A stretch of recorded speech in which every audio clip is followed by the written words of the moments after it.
na wafanyakazi hawa naomba wampongeze ni Mheshimiwa Njalu Daudi Silanga, ndio aliyechangia jukwaa hili kuu.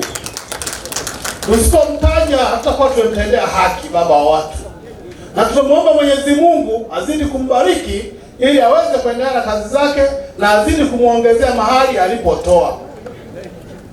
Wabunge wengine kwa kweli sikuona mchango wao, siwezi kuwa mnafiki.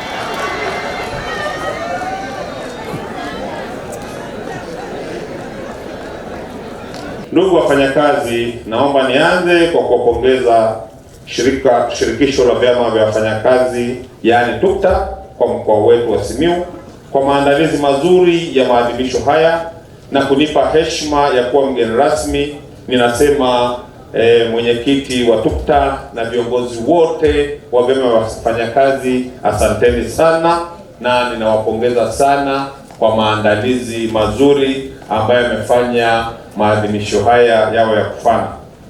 Niwapongeze viongozi wa serikali, hususan uongozi wa serikali ya hapa Itilima chini ya uongozi wa mkuu wetu wa wilaya ya Itilima kwa namna walivyoshirikiana na vyama vya wafanyakazi kuhakikisha kuwa siku hii inakuwa ya kufana sana. Mheshimiwa mkuu wa wilaya, nasema asante sana.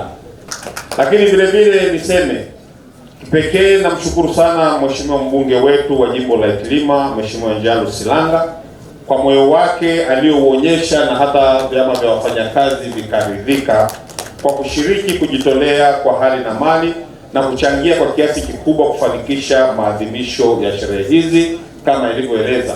Tunajua kwamba Mheshimiwa Njalu mbunge wetu yuko kwenye bunge kule Dodoma, angaliweza tu kukaa kimya na sitaki kujua kinachoendelea hapa kwenye jimbo lake, lakini tunafikiri kwa moyo wake wa uzalendo, kwa moyo wake wa upendo kwa wananchi wa jimbo hili la Itilima na wafanyakazi wa mkoa wa Simiyu, basi ameona ni vizuri ashiriki kuleta hili tent hapa, pamoja na kutoa fedha na mtu yuko Dodoma na wala hashiriki hapa.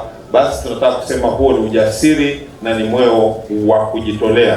Tunamuomba katibu wake, nimeambiwa kama yuko hapa, sijui kama yuko katibu wa Mheshimiwa Njalu yuko. Tunakushukuru sana na tunakuomba umfikishie salamu za upendo kwa uzalendo alioonyesha katika kufanikisha sherehe hizi.